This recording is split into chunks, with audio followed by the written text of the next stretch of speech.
If you want to know how to source a ton of profitable products this Prime Day or any time there is a huge sale, you are absolutely going to love this video. I'm going to go over 5 different things here that I think are super important when shopping these sales, how to get as much done as quickly as possible. As you know, Prime Day will be Tuesday and Wednesday at the time of making this video, but this works for any big sale, Black Friday, whatever, doesn't really matter. So here's what we're going to do here. So we're going to go over the 5 different things. The last one I think is most important, so I'm going to save that one for last. So let's just get started. Number 1, source your replens. So a lot of people like to get all crazy and go to a site and be like, oh, like what do they have? What do they have?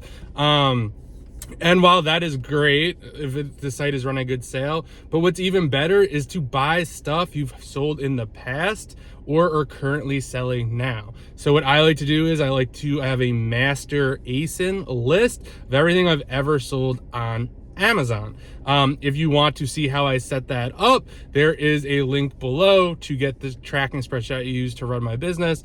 But I will run that in Keepa Viewer and literally just sort it by number of offers. So what I want to see is how many offers are on the item. So a lot of items you buy it, there's 5 people on it. Maybe by the time you get off it, if there's 20, 30 people on it, well, eventually all those people will drop off and the listing might become profitable again. So I like to go through all of those and see if I could buy stuff that I've bought in the past. And the reason why is, 1, I know that it sells well and it did well for me. I'm not going to get it restricted. It's not going to cause any issues with Amazon. It is just a super safe play for the most part.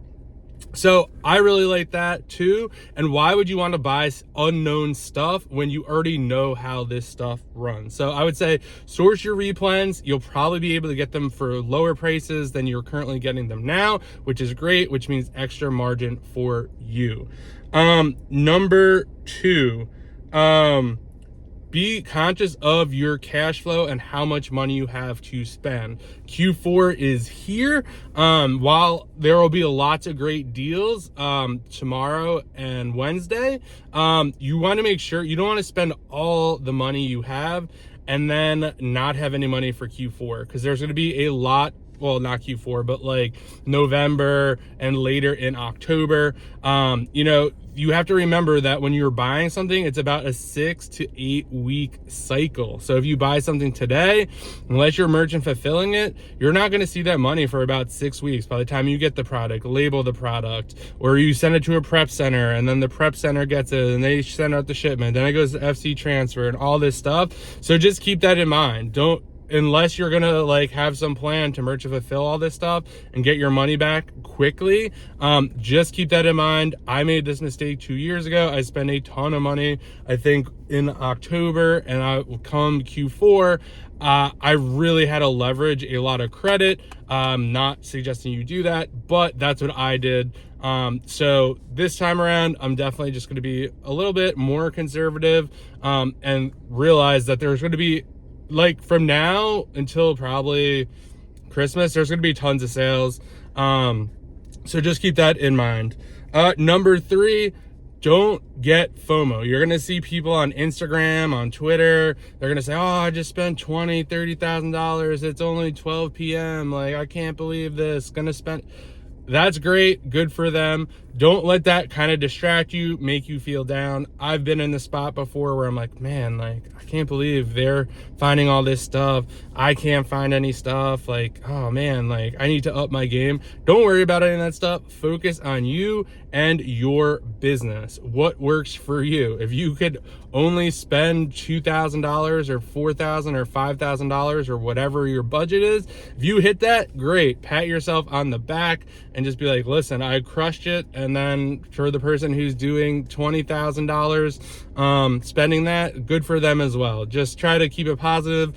Don't get suckered into spending more than you could afford to spend, or just spending to spend on stuff that's really not that great, just so you could like have said you spent a lot of money.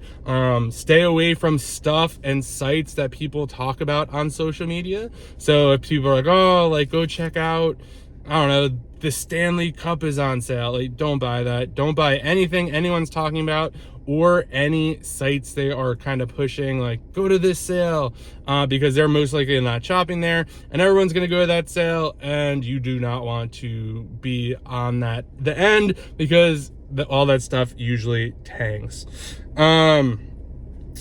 Number 3, you want to shop at stores and don't cancel. You're not going to have any issues. There's nothing worse than thinking you spent $3,000 or $4,000, and then 2 days later, when the sale is no longer going on, it all gets canceled. A good rule of thumb sometimes is, it doesn't always work, but on some of the bigger sites, once some of your stuff will ship same day, so once something ships, obviously it's not going to get canceled, so then you could place another order.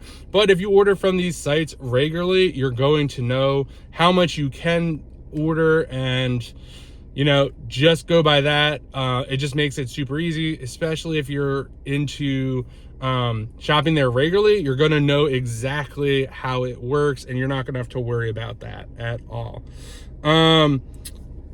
Another one, go wide and not deep. This is probably one of the most important ones. There's going to be lots and lots of people shopping these sales. I don't say that to scare you, but a lot of people are going to be shopping those sales. If you're going to, the first page on Nike and they're like, these shoes are 70% off, those are probably going to tank, because everyone's going to go to Nike, see that, be like, oh, I can't believe this is 70% off. Like, oh, I can't lose on this. And then everyone loses on that. So you want to be going to, and that's another reason why I really like the first one is, like, buy your replans, because if you are able to be profitable on them, and continue to be profitable on them, it's just a great bet, and you're probably going to get it for the cheapest price. So just know, if the sale is everywhere and everyone is talking about it, kind of try to stay away from there, or be on, like, if Nike's having like a sale, maybe look for other shoes that maybe aren't as popular, or styles, or whatever, or maybe you look at accessories, or maybe you look at shirts. Like, just kind of keep that in mind when you're doing that as well. What else we got here? And one other one, try to get things even cheaper utilizing promo codes, utilizing discounted gift cards. Try to get that stuff probably today if you can. A lot of discounted gift cards will be probably sold tomorrow and the next day. So just keep that in mind. Also, another one I'll give you, I would say, if you are sourcing today, tonight, pretend everything is 30-40% off, because that's usually what things go for on sale on these huge sale days. And then look to see if that stuff is 30 to 40% off tomorrow, and then you will be ahead of the game. I always like to make a list of things that I would like to buy prior to these sales. So I have an entire list in a Google spreadsheet of things that, if they are 30 to 40% off, I'm going to be buying them. It saves me a ton of time. Yes, it does take time to build this list, but when everyone else is actually shopping the sale, I'm ready to check out. So I'm way ahead of them. I run a less risk of stuff not being in stock. So that's just kind of how I like to play it. I hope you guys found this helpful. Have a great Prime Day. Source a lot of profitable items, and I'll see you in the next video. Let me know what you think in the comments.